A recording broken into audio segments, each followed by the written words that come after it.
Are you ready to learn about alcoholic cirrhosis and how it killed our 14th president?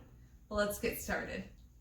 Franklin Pierce was our 14th president. He struggled with alcoholism most of his life, especially after his 4 sons died before reaching adulthood. After he lost his second presidential race, he said there was nothing left but to get drunk. That only got worse as time went by, and he became an old farmer, meaning that he drank and he farmed until he died. In 1869, he suffered from severe cirrhosis of the liver, and he died at 4:35 a.m. on October 8th at the age of 64. So why is the liver important? As shown in my painting, this is what a healthy liver looks like. So let's talk why it's important. It makes blood proteins that aid in clotting, transporting oxygen, and it helps the immune system. It stores the excess nutrients and returns that nutrients to the bloodstream when needed. It manufactures bile. It helps the body store sugar, glucose, in the form of glycogen. It rids the body from harmful substances in the bloodstream, such as alcohol and drugs. And it breaks down saturated fats and produces cholesterol. So what is cirrhosis? As demonstrated here in my next painting, this is a very unhealthy liver that has been caused by cirrhosis. Cirrhosis is the late stage of scarring, fibrosis, of the liver that is caused by many liver disease and conditions such as hepatitis and chronic alcoholism.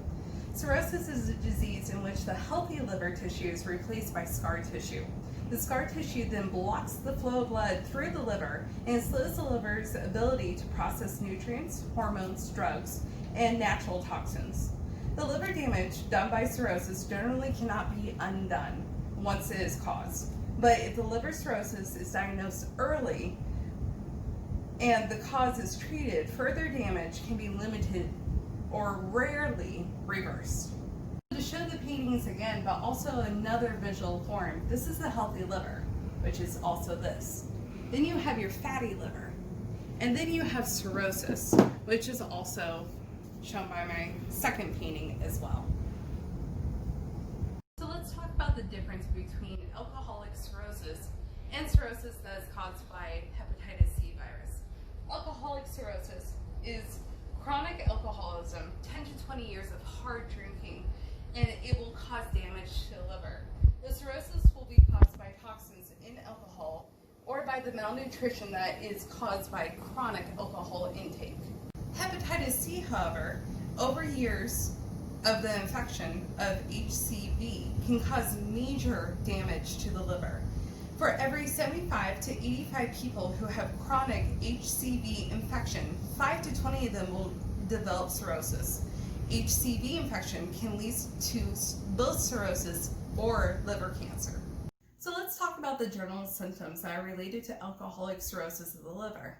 They are fatigue, easy bleeding or bruising, loss of appetite, nausea, swelling in your legs, feet, or ankles, weight loss, itchy skin, yellowing discoloration of the skin or eyes, also known as jaundice, fluid accumulation in the abdomen, spider-like blood vessels on your skin, redness of your palms.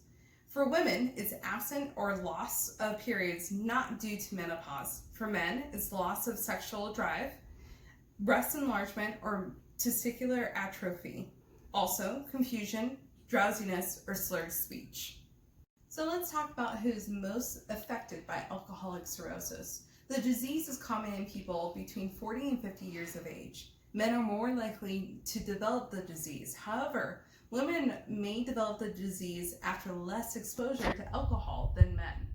Some people may be inherited risk for the disease. So what's the best modality to diagnose cirrhosis of the liver?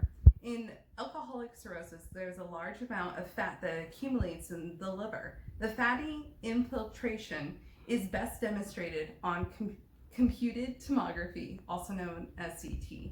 As you see here, this is a normal liver compared to a liver that has cirrhosis. Both are imaged on CT. So as said before, the best modality to diagnose cirrhosis is CT. So here's a picture of a CT machine and also another scan of cirrhosis. So prognosis for cirrhosis. Alcoholic cirrhosis is treatable top before severe damage is done. However, continued excessive drinking will only shorten your lifespan. Cirrhosis further worsens the condition and can lead to serious complications. In case of severe damage, the liver cannot be healed or return to normal function. In low-risk cirrhosis case, a 1-year survival rate is 100%. A 2-year survival rate is 85%. A moderate risk of a cirrhosis case, a 1-year survival is 80%. A 2-year survival is 60%. In high risk, so very high alcohol intake and probably severe cirrhosis, a 1-year survival rate is 45%. A 2-year survival rate is 35%. Treatment for cirrhosis of the liver is stop drinking alcohol, eat a healthy diet that's low in salt, get vaccinated for diseases such as influenza, hepatitis, and pneumonia. Talk to your provider about all the medications you take, including herbs, supplements, and over-the-counter medications. Medications you can get from your doctor to help prevent is going to be water pills, diuretics that will help with the fluid buildup, vitamin K, and blood products to prevent excessive bleeding, medication for mental confusion, antibiotics for infections. Other treatments are endoscopic treatments of enlarged veins in the esophagus, removal of fluid from the abdominal cavity, which is a paracentesis, placement of TIPS shunt to repair the blood flow of the liver, and that is placed through the jugular vein. When cirrhosis progresses to end-stage liver disease, a liver transplant is necessary for survival. Liver transplants for alcoholic liver disease is only considered to people who have remained abstinent from alcohol for 6 months. I hope you have learned a lot about alcoholic cirrhosis and what killed our 14th president. These are the resources that made up this PowerPoint. And let's always remember the difference between a healthy liver and a liver that is caused by chronic alcoholism. Let's try to keep it healthy, shall we?